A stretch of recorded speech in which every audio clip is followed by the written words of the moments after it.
Exodus, the 20th chapter, 9th verse. Nehemiah, the 6th chapter, 3rd verse. John, the 5th chapter, 17th verse. And 9th chapter, and the 4th verse.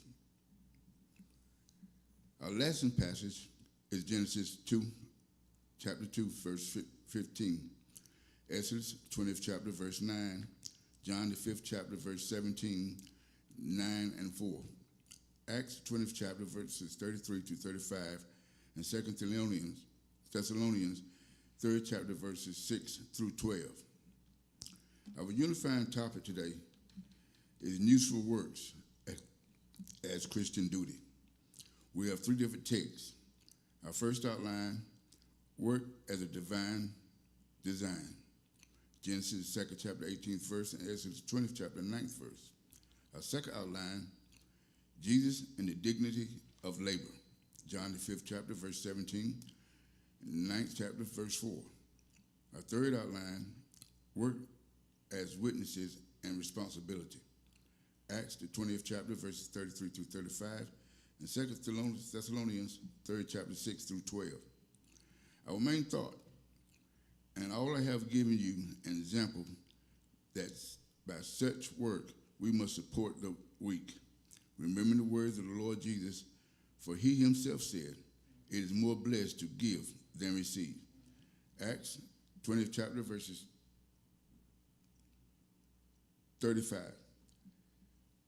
Today, as a little background, this lesson comes from all the way from God wanting a theology of work. You know, in Genesis, where it all began, is where he starts at. And this is his pre-fall design. Because at the Garden of Eden, they had it made. So all this was designed before the sinful act was committed, and they had what they call work. But John reveals Jesus' own work and continues with his Father's. Acts show Paul modeling himself sufficiently, and in 2 Thessalonians addresses believers who stopped working and became burdens on others. The passages move from the design of discipline with a comprehensive understanding of work as Christian duty. Now, you know, everybody thought that after this act was committed in the Garden of Eden, working and sweating off your brow and all this, going through the thorns and stuff, was punishment. But it was not punishment. Because in the beginning, before they did this, God told them the Garden of Eden, everything in there was theirs. All they had to do was take care of it, which meant they had to keep, like we do garden, you had to keep it tilled. Because you had to grow your own food. And everything else, they needed to keep it neat. That was before they did anything wrong. So a lot of people got the idea that it was punishment for them, but it was not. It was just putting down a good work ethic because God worked 6 days and rested 7. Same thing he put it in. You work so often, then you rest. You can't keep working 24/7 every day. Many of us had jobs, had to work 7 days a week, but sooner or later you got a day off. Now if you had to work every day like that to pay your bills, a lot of people wouldn't have no jobs because they get tired of it and they quit sooner or later. You want to say that? That's right. Yeah. Yeah. And when he made man, he gave him a job. Adam had to name all the animals.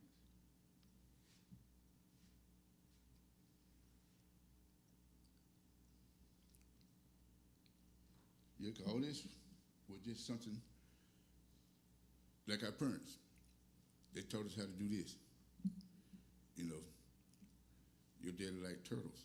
You had to clean a lot of holes. My daddy would go out there, had to get the hole in that vat with that hot water and get that hair and stuff from it. They showed us what to do. So sooner or later, we're going to have to do the same thing, just like in the garden. Just like today, the way price and stuff is, we might have to grow in our own food and stuff again. You see a lot of people now got chickens in the backyards. At one time, you couldn't have chicken and goats inside the city limits.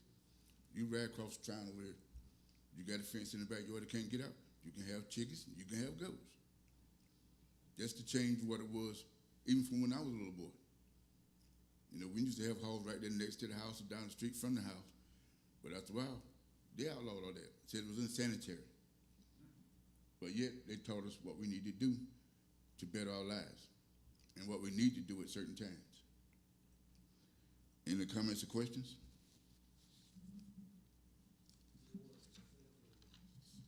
Sir? Well, if you some people like chitlins, some people don't. No, you can sell house. You just go down to the store yard and just run cows and house to them. And just be with Daddy. Go down there, cut house stuff. He's there waiting for the sale to sell them. I'm jumping over the Rams back there with the house up. But yeah, we had to do that. But and then you go through the day.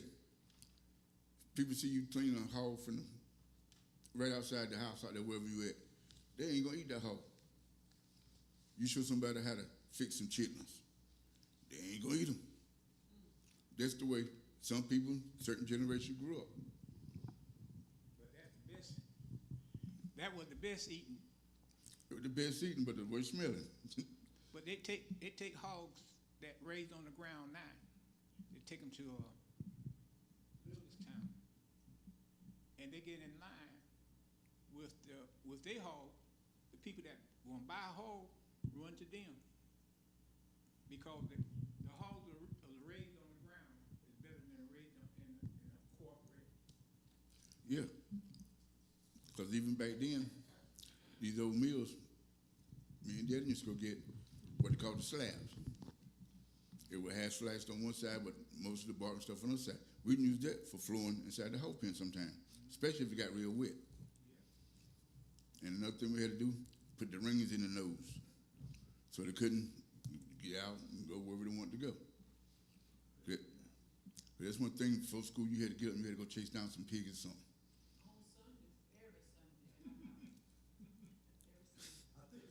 Knew what time to get out. Knew what time. They knew it was Sunday. But because they stayed locked up on Monday. They knew it was Sunday. Kentucky. What you say? Oh, yeah. Oh, yeah, they got the little pot-belly pig. They keep them in the house. Just like do little dogs or whatever, the cats. Same thing. They were pets all right now, yeah. Had them on that table. And we had to feed them just like a pet.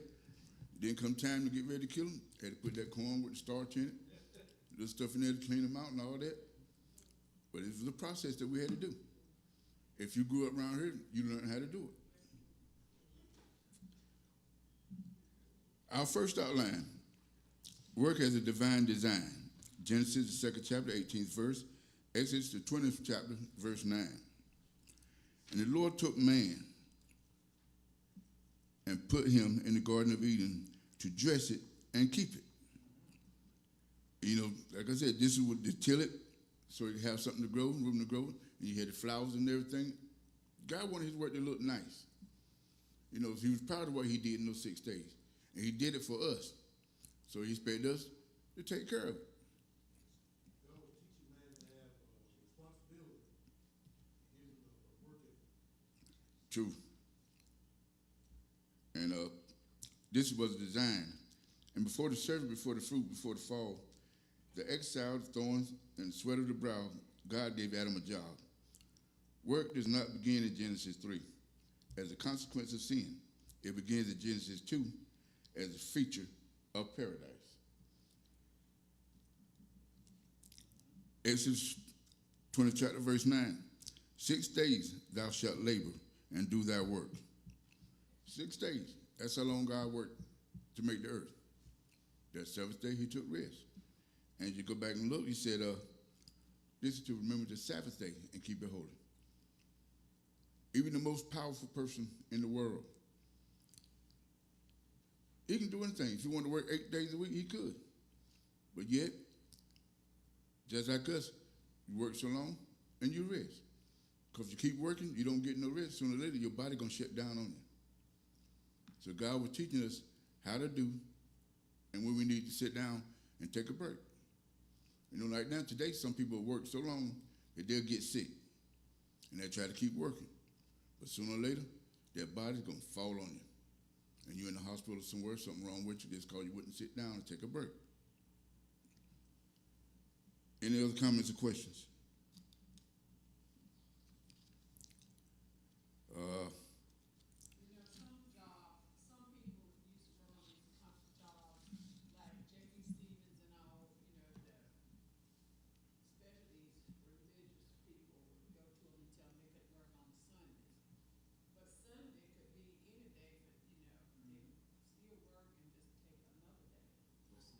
Yeah.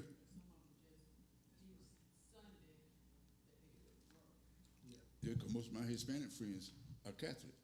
They go to church on Saturdays. Not Sundays, but they do Saturdays. But yet they still got that day of rest, like anybody else.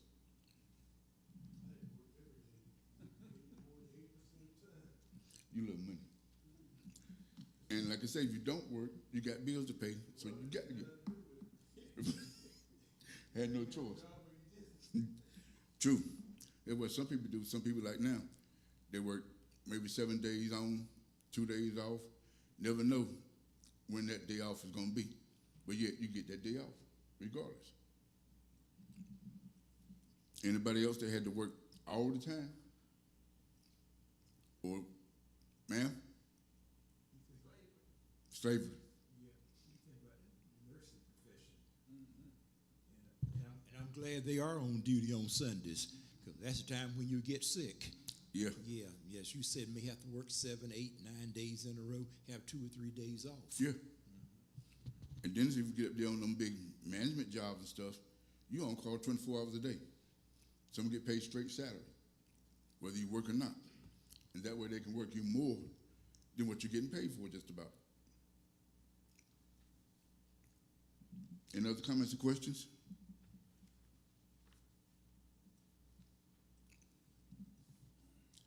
Our second outline, Jesus and the dignity of labor. John the 5th chapter, verses 17, 9 and 4. 17, and Jesus answered and answered them, my Father worketh hitherto, and I work. So he told them, his Father worked, so he going to work also. He's not going to sit down. He got to do about his Father's business. And it just showed him that his Father worked. He taught him that he got to work. John 9, chapter 4th verse. I must work the works of him that sent me. While it is day, the night cometh when no man can work. Now, let's not like our day. When we work, you get to go home, the sun goes down, it's night. But here, we're talking about as long as we live. We only live for a certain period of time. And when our time is up, our eyes are closed, we don't see nothing. It's dark. So then if you haven't done what you're supposed to do during that time where you got a chance, when your eyes are closed, it's too late to do anything. So he's learning from the very beginning, you got to do what you got to do while you can. The other day, like the pastor was talking about it, some people, you got to find out what your thing is, what God wants you to do, most of all, to work for him. But then again, if you don't know, you all over the place trying to figure it out. But once you figure it out, it's time to go to work. And you can't keep putting it off and putting it off. Because you have to take care of what you have. Jesus said that when Jesus came on the scene, he said that man,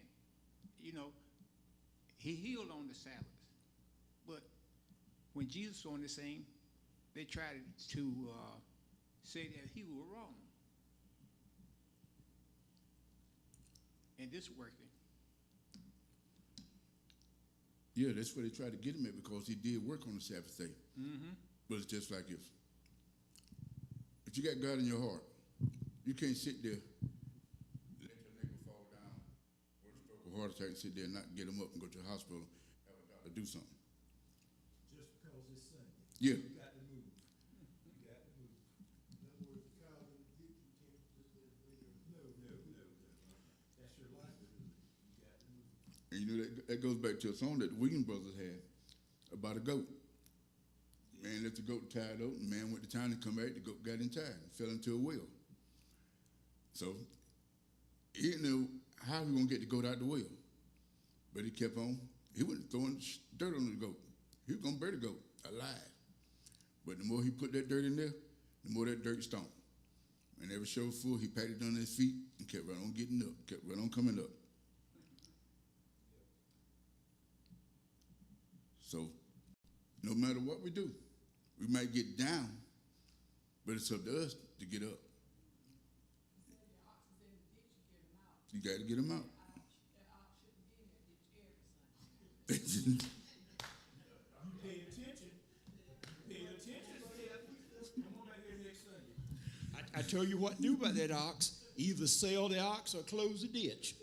And then Oogie Bats called me. Oogie Bats said, put a fence around it. Put a fence around I it. hadn't thought, that's a number 3. And some people would have barbecued them. You know, but some Sundays, everybody, some people, they always got an excuse. No matter what it is, they got an excuse. So you had chicken and pastry when the rooster went back.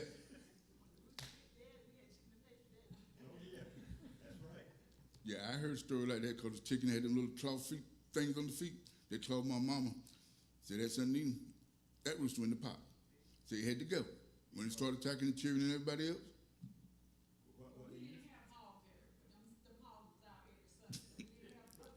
well, you had your neighbor's hogs. Steph, I swear, they knew the calendar. They knew the calendar. But Monday, they stayed locked up. They knew the calendar. Yeah, they had a weekend too.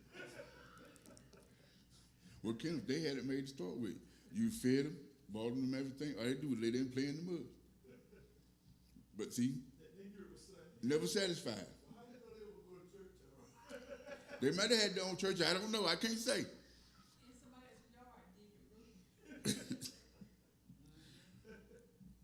But see, like you said, you had a lot of hogs that evidently that's where the best food y'all had to throw out the back door. They had to come down every Sunday. Glad y'all had them up in the pen before Sunday eating rate. When we had to come down there and play basketball and stuff, and come to your little shop, at least they weren't out then.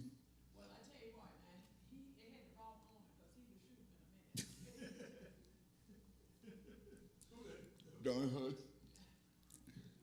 I thought about that Tom. Nope. He wasn't neighbor. He stayed a little bit further down. Any other comments or questions? Our third outline, work as witnessing and responsibility. Acts the 20th chapter, verses 33 through 35. 2 Thessalonians, 3rd chapter, 6 through 12. I have coveted no man's silver or gold or apparel. Now here's, this is Paul. When you got to go from here to there preaching, he had to go in his pocket, pay for what his clothes, his food, and the ones that were with him. And people want to know where all this money coming. They thought they were paying for it. But he got them straight. He did his own thing. What kind of work did he do, Ken? There you go. So he made his money and took care of the people with him.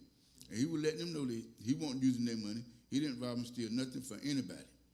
So what he had to do, he did it on his own. That was the work ethic that Paul had. 34, yea, you yourselves know that these hands have ministered unto the necessities and to them that were with me. He ministered to everybody. It made no difference who you are, where you at. Those with him and those that weren't there. That came out to listen, those that didn't want to hear. He still had to preach the word of God. And that's what he did. 35, I have showed you all things, how that so laboring ye ought to support the weak, and remember the words of the Lord Jesus, how he said, it is more blessed to give than to receive. That's what our mission is all about. If somebody's needy, we're supposed to go down and help them. If the church don't help them, you send somebody in need, a lot of things they might need, some people can't give it to them. They might be way behind in bills. If you can't help them with that, you help them a little bit, or show them in another direction that they might can get help. Or if they need the yard fixed, to cut or something like that, you help them. It's not like you're supposed to have everything and just keep right on walking by somebody.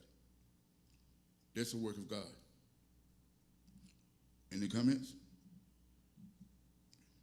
Jesus would often ask a rhetorical question when people try to travel.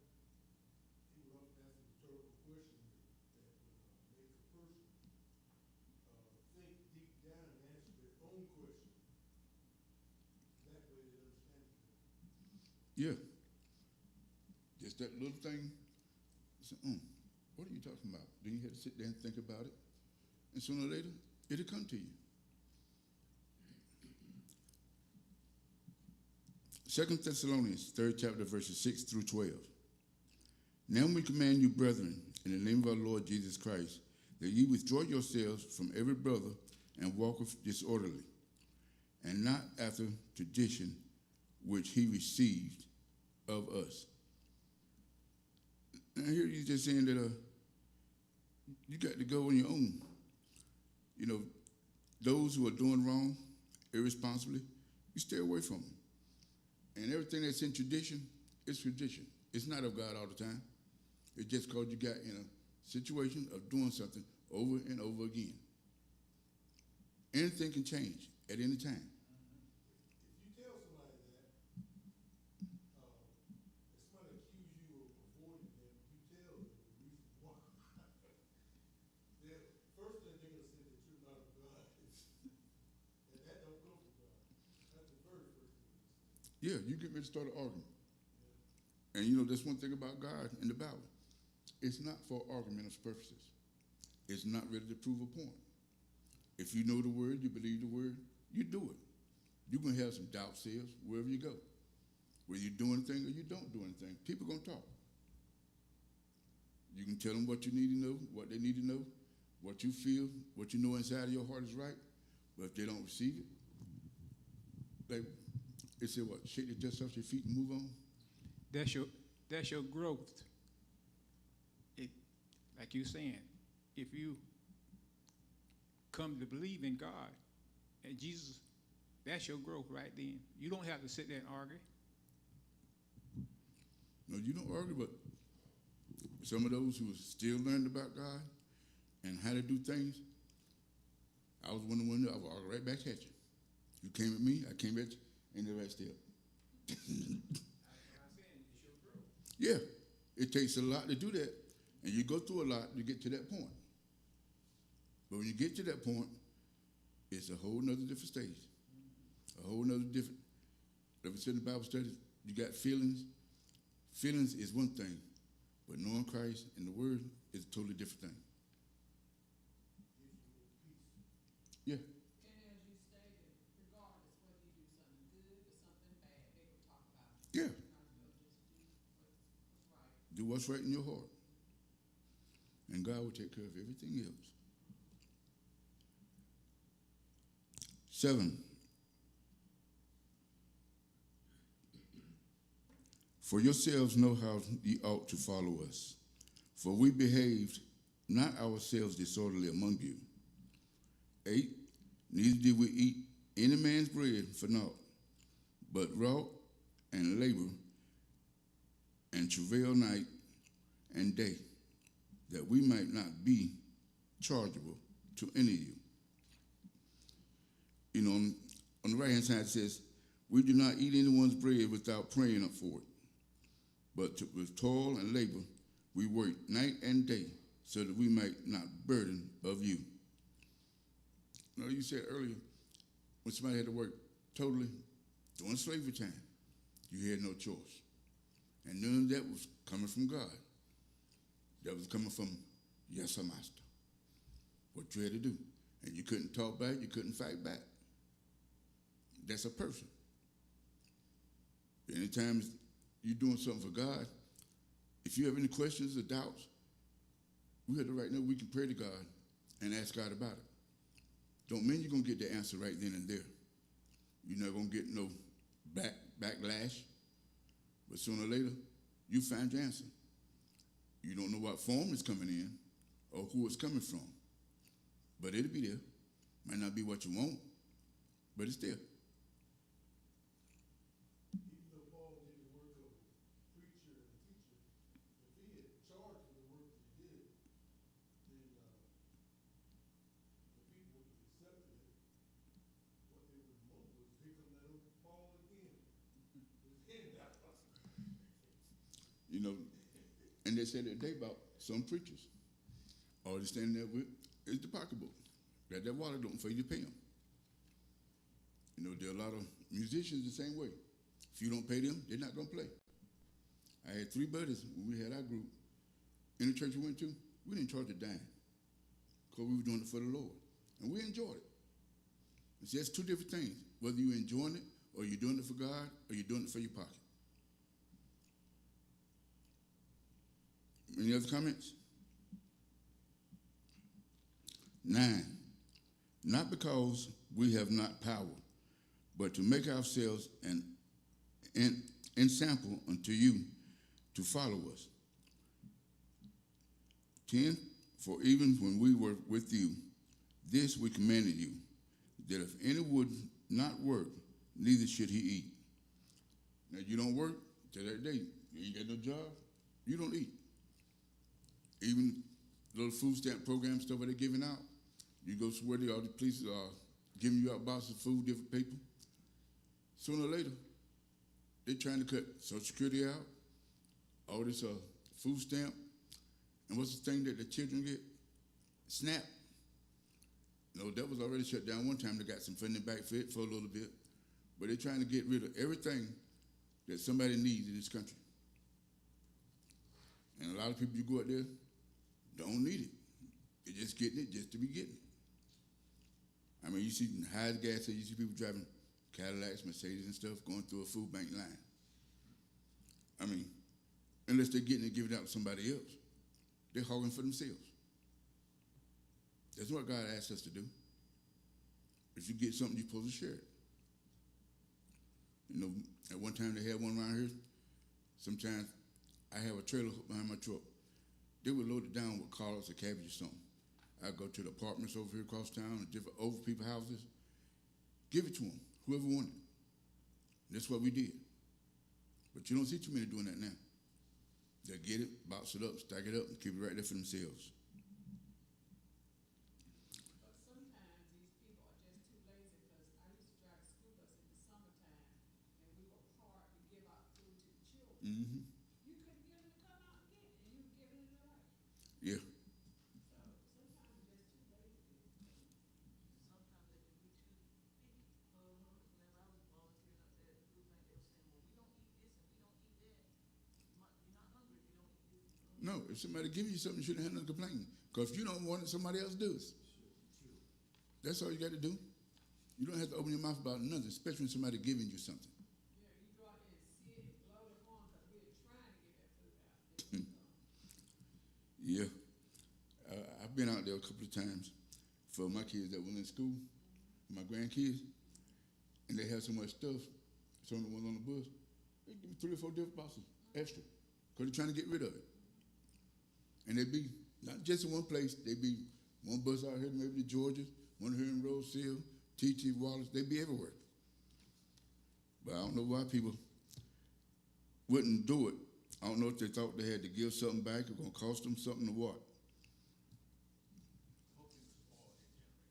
Spoil.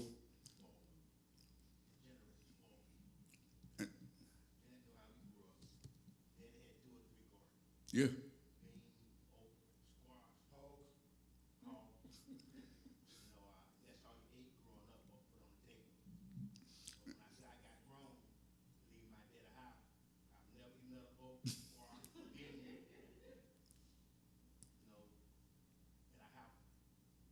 Well, yeah. And see, when Daddy growing up, I had to help with the house and stuff in the garden. You had brothers and stuff. I was by myself. So every chance I got, didn't have to do it. I was gone. But yet now, doing the thing like the picking them butter beans and cutting over, they used to break me out. But give me some butter beans over in the pot now. I'll tear them up. We used to think, I thought we were rich. I mean, we had corn. Also had a lot of land. We had acre, you know, we had everything, Thing you need. we had a big garden, and I just thought, you know, we were just rich. And then down the road, some of them other colors that were friends had land that we used and stuff, they would have stuff. When they did their crops, whatever, they would bring stuff and share it to us with the house. Still. So everything wasn't all bad back then.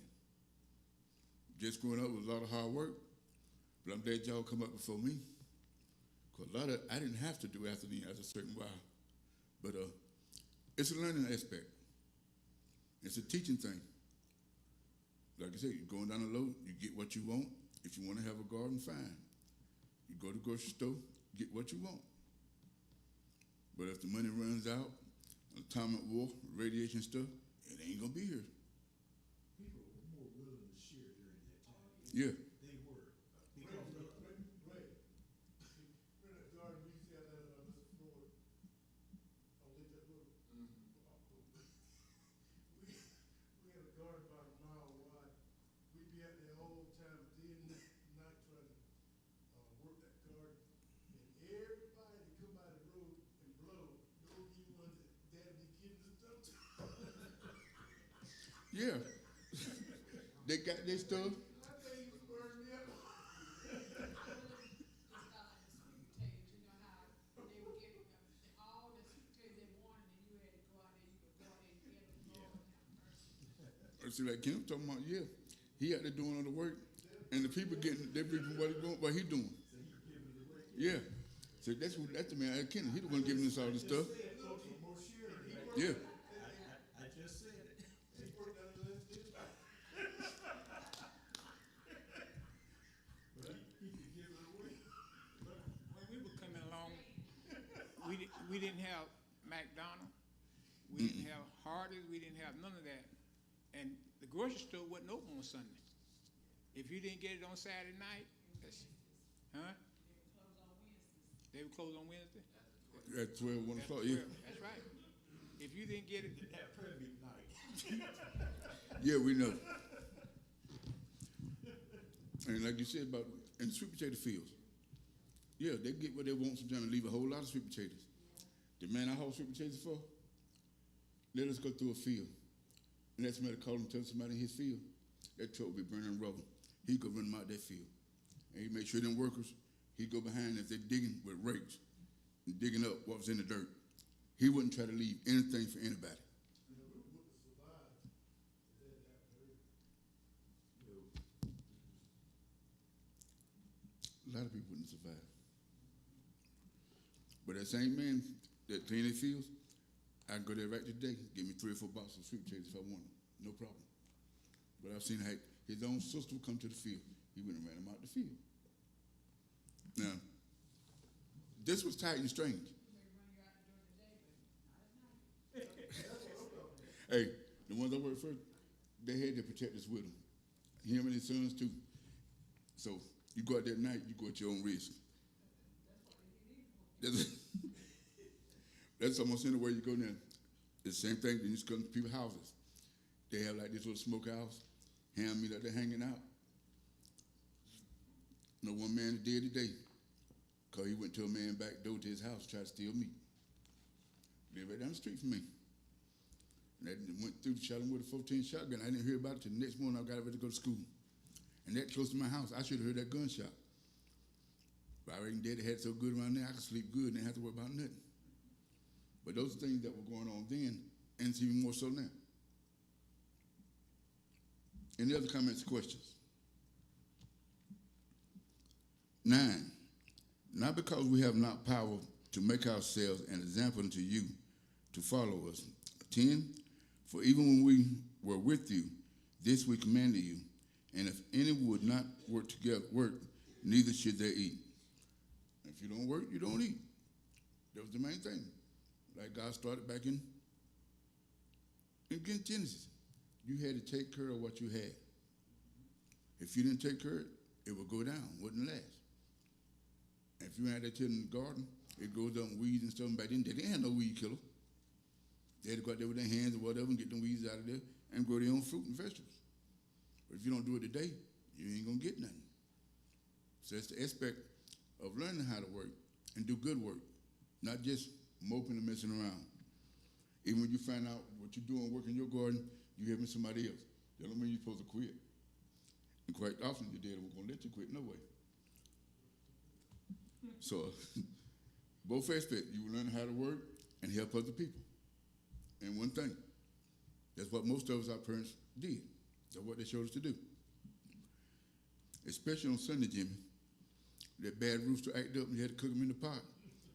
But you had to wait there until the pastor come and eat first before you can get some. But yet, But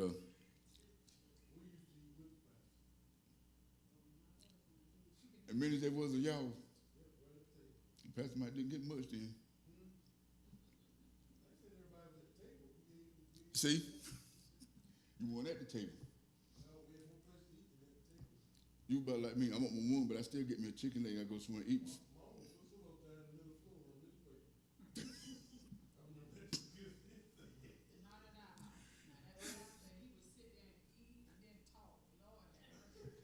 And Reverend Grimes would talk so slow and long. Want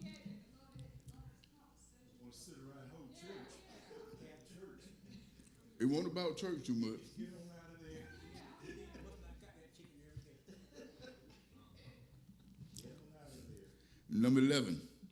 For we hear that there are some which walk among you disorderly, working not at all, but as busybodies. We got any busybodies today? Oh, yes, we do. Somebody always, you doing your work, but yet they're either trying to involve themselves in what you're doing, which is not their calling, or either trying to shut you down or mess you up to look bad in front of other people. Those are busybodies. Ain't no busybodies in here, are there? Ain't nobody saying it. One house just looked up at me. I ain't saying nothing. But yeah, that's what you get today. Like you say, you woke up and say something to somebody, they got something smart to say, always want to start something. That's a busybody. 11. For we hear that there are some which walk. 12. Thank you. Now them that are such we command and exhort by the Lord Jesus Christ, that with quietness they work and eat their own bread. Now see, when you help somebody, you teach them what to do, they sit there and they know what's right and what's wrong. They sit there and be quiet. Eat their food. And you see today, most of the time, if somebody sit down at the table, you go to eating. If it's good, you ain't gonna hear nothing no way. They're steady feeding their mouth. They're quiet. But let them get through. Or you run out of chicken, or you might run out of chitlins. They got something to say about it. Where the rest of them at? If you ain't have no more, they got something to say about that. But yet, when they're doing the right thing, and they're working and they're learning, they sit there and be quiet. And enjoy what God has provided for them. Any other questions or comments? Got something here that says, something to do. Commit to a work ethic that reflects Christian character. Show up with excellence. Produce a surplus for generosity, and examine any area where idleness has replaced labor. You just go to the blueberry field. Work enough out there when the lunch truck come by to buy you some lunch. After that, most of the kids out there, we was up under the blueberry bush, trying to find some shade. But yet, the Lord wants us to work the way he worked. Take one day. That's the day you reflect on him. 6 days to work, 1 day to rest. Like my father called me lazy. I said, Daddy, he wanted me to fly on Saturday, and he run the road. I told him, I said, you call me lazy? I said, you call me lazy? I can have a chicken child raised. I got a family now. I'm taking care of my family. He hushed his mouth. Well, Daddy never called me lazy. He taught me what I had to do, and I did it. Even as I got married, hadn't been married a week. I said, I was still on my honeymoon. Daddy knocking at the door. Boy, you got to get that bed now. You got a family to take care of. So, and he ain't said nothing about lazy. You got to get up and go for sure then. Or you got other mouths coming that got to feed. Any other comments or questions? If not, that's all I got. Thank you for your attention.